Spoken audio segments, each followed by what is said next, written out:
Hello, good morning students. ఈరోజు first year వాళ్ళకి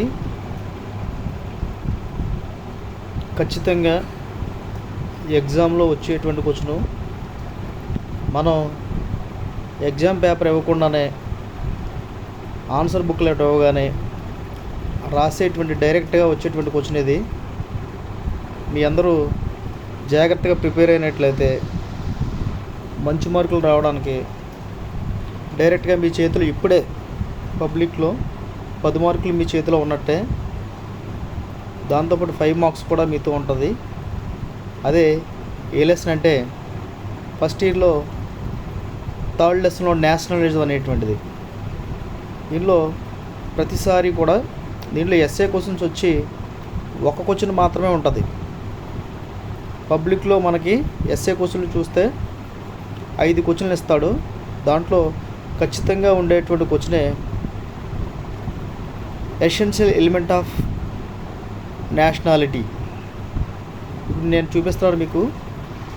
ఈ క్వశ్చన్ మనం జాగ్రత్తగా ప్రిపేర్ అయితే ఖచ్చితంగా ఎగ్జామ్లో మీకు ఎగ్జామ్స్లో బుక్లెట్ ఇవ్వగానే మనం రాయడానికి అవకాశం ఉండేటువంటి క్వశ్చన్ ఇది. అందరూ ప్రిపేర్ అయితే మీ జేబులో ఎప్పుడు ఎగ్జామ్ పెట్టినా మీకు 10 మార్కులు మీ చేతిలో ఉంటాయి.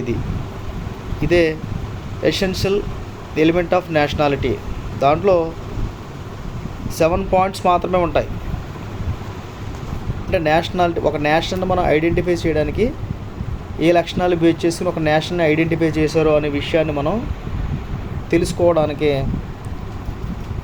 నేషనలిజం అనేటువంటి లెసన్. దీంట్లో మనం ఒక నేషనల్ని ఐడెంటిఫై చేయడానికి దీంట్లో ప్యూరిటీ ఆఫ్ రేసెస్ అనేటువంటి స్వచ్ఛమైన తెగ, దాన్ని తెలుగులో మనం స్వచ్ఛమైన తెగ అని పిలుస్తాం. దాన్ని బేస్ చేసుకుని ఒక నేషన్ ఐడెంటిఫై చేశారంట. నెక్స్ట్ వన్ కామన్ లాంగ్వేజ్, ఒకే భాష మాట్లాడేవాడు ఆధారంగా. నెక్స్ట్ వన్ కామన్ రిలీజియన్, మతాలు, స్వచ్ఛమైన మతం. నెక్స్ట్ వన్ జియోగ్రాఫికల్ యూనిటీ, భౌగోళిక ఐక్యత. దీని ఆధారంగా కూడా మనకి ఒక నేషన్ని మనం ఐడెంటిఫై చేయొచ్చంట.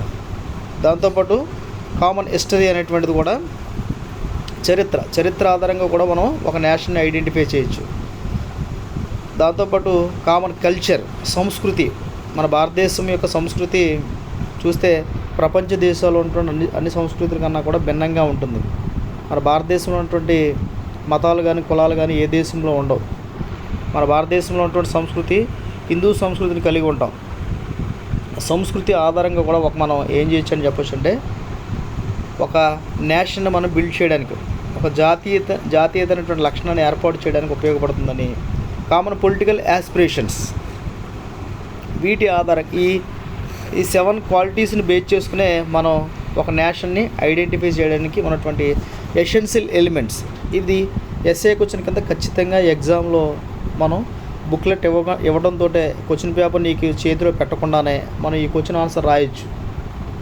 క్వశ్చన్ నెంబర్ మనం బుక్లెట్లో చూసి క్వశ్చన్ పేపర్లో చూసి వేసుకోవడానికి అవకాశం ఉండేటువంటి క్వశ్చన్ ఇది.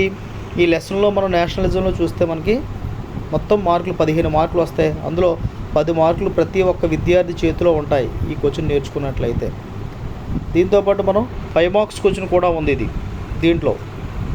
అది కూడా వెరీ వెరీ ఇంపార్టెంట్ క్వశ్చన్. ఏదని చెప్పొచ్చు అంటే India is a nation explain, భారతదేశము జాతి రాజ్యమా వివరించండి అనే క్వశ్చన్ ఉంటుంది. చాలా షార్ట్ లెంత్తో ఈ 10 మార్క్స్ క్వశ్చను 5 మార్క్స్ క్వశ్చను నేను తయారు చేసి మెటీరియల్లో, ఫర్ ఎగ్జాంపుల్ మీకు మెటీరియల్ రూపంలో మీకు అందచేయడం జరుగుతుంది. ప్రతి ఒక్కరూ కూడా ఈ క్వశ్చన్ చదివి పబ్లిక్లో ఈ 2 క్వశ్చన్ల ద్వారా 15 మార్కులు తెచ్చుకుంటారని ఆశిస్తూ ఉన్నాను. అందరూ ఈ క్వశ్చన్ని ప్రిపేర్ అవ్వండి. దాంతోపాటు నేను మీకు ఈ నోట్స్ అవసరమైనట్లయితే షార్ట్ లెంత్ నోట్స్ నాకు మీరు మెసేజ్ పెట్టినట్లయితే ఆటోమేటిక్గా మీకు సెండ్ చేయడం అనేటువంటి జరుగుతుంది. ప్రతి ఒక్కరు కామెంట్ రూపంలో నాకు తెలియచేయండి. అప్పుడు నేను మీకు లింక్ అనేటువంటి సెండ్ చేయడం అనేటువంటి జరుగుతుంది. ఓకేనా? Thank you. అందరూ బాగా ప్రిపేర్ అవుతారని ఆశిస్తున్నాను.